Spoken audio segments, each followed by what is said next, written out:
नमस्कार साथियों, मैं दीपक स्वाभिमान इस वीडियो में आप लोगों का हृदय की गहराइयों से हार्दिक स्वागत करता हूं। मैं आशा करता हूं कि आप लोग स्वस्थ होंगे। साथियों, फिर से मैं एक महत्वपूर्ण व संवेदनशील विषय आपके समक्ष लाया हूं।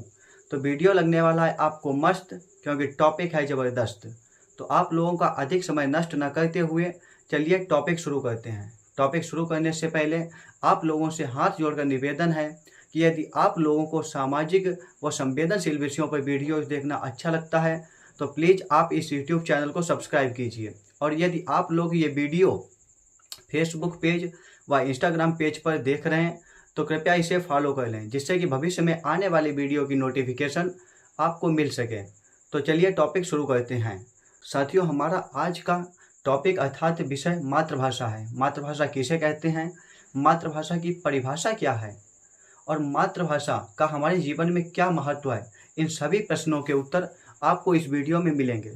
साथियों, सबसे पहले हम मातृभाषा की परिभाषा को समझेंगे। साथियों, जन्म लेने के बाद मनुष्य जो प्रथम भाषा सीखता है उसे मातृभाषा कहते हैं। मातृभाषा किसी भी व्यक्ति की भाषाई पहचान होती है।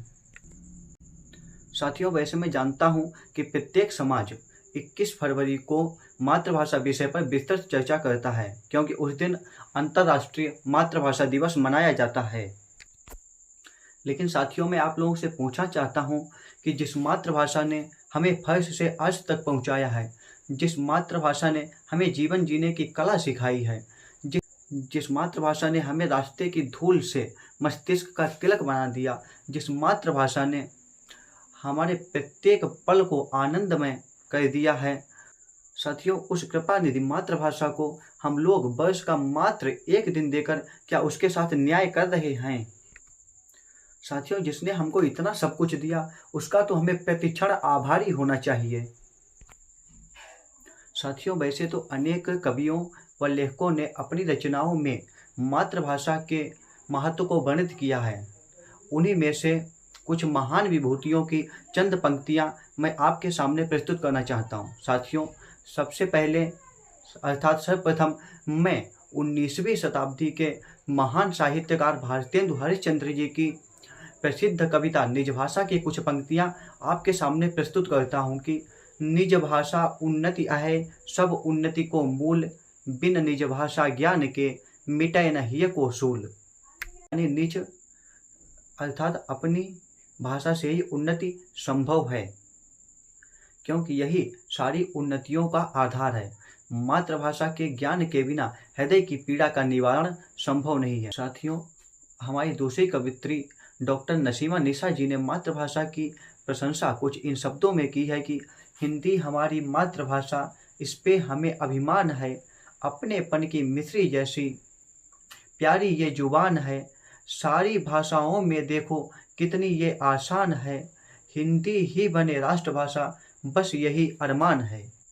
साथियों, 19वीं सदी के ही महान कवि मैथिली शरण गुप्त जी ने मातृभाषा का वर्णन किन शब्दों में किया है, सुनिए।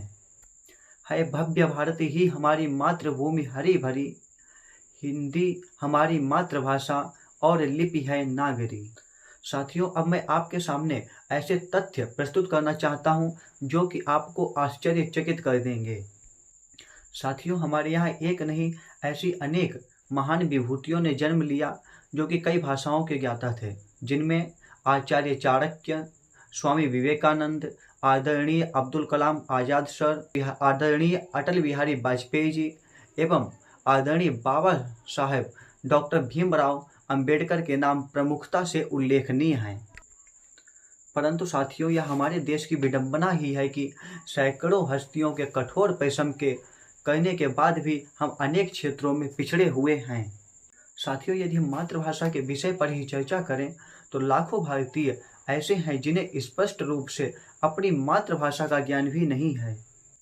साथियों, यदि मैं अपने अनुभव की बात करूं तो आज से कुछ महीने पहले जब मैं नोएडा में काम किया करता था तो मेरी मुलाकात ऐसे अनेक प्राइवेट नौकरी के उम्मीदवारों से हुई जिनको अपनी मातृभाषा अर्थात हिंदी में इंटरव्यू देना भी नहीं आता था। अंततः उन्हें उदास होकर लौटना पड़ता था। ऐसे कई हृदय विदारक दृश्य देखकर मेरे मन में ये भावना उत्पन्न हुई कि क्यों ना इस समस्या के कारणों का पता लगाया जाए। पर्याप्त विचार मंथन करने के बाद मैं इस नतीजे पर पहुंचा कि उम्मीदवार उस ग्रामीण समाज से आते हैं जहां आज भी शुद्ध हिंदी में बोलना आश्चर्य की बात मानी जाती है। साथियों, यदि कोई सामान्य व्यक्ति या बच्चा आज भी गांव में शुद्ध हिंदी में बोलने लगे तो गांव के लोग उसे आश्चर्यचकित नज़रों से देखते हैं और कुछ लोग तो उसे ताने भी मारने लगते हैं कि देसी कौआ मराठी बोली। ऐसे लोगों के तानों से वह व्यक्ति टूट जाता है और अपनी मातृभाषा का अभ्यास नहीं करता, जिससे कि उसे जीवन में असफलताओं का सामना करना पड़ता है। साथियों, अब मैं आप जैसे समस्त युवा व शिक्षित वृद्ध समाज के श्रीचरणों में नमन करते हुए ये प्रश्न पूछता हूँ कि क्या हमें इन ताने मारने वाले व्यक्तियों के मुंह बंद करने चाहिए कि नहीं, जो राष्ट्रीय विकास में बाधा बने हुए हैं और ना ही अपने आप आगे बढ़ते हैं और ना ही किसी को बढ़ने देते हैं। साथियों, हमें अपनी मातृभाषा का सम्मान करते हुए, दीन दुखियों का साथ देते हुए, धैर्यपूर्वक विषम परिस्थितियों का सामना करते हुए प्रगति के पथ पर आगे बढ़ना होगा, तभी हम सफल हो सकेंगे। साथियों, इस वीडियो में यदि मुझसे कुछ गलती हुई हो तो अपना बेटा व भाई समझकर क्षमा करें। साथ ही मातृभाषा विषय पर आप लोगों के सुझाव सादर आमंत्रित हैं, कृपया मेरा मार्गदर्शन करें। इन्हीं शब्दों के साथ मैं अपनी वाणी को विराम देता हूं। जल्द ही मिलेंगे नेक्स्ट वीडियो में। तब तक के लिए जय हिंद, वंदे मातरम, जय जवान, जय किसान।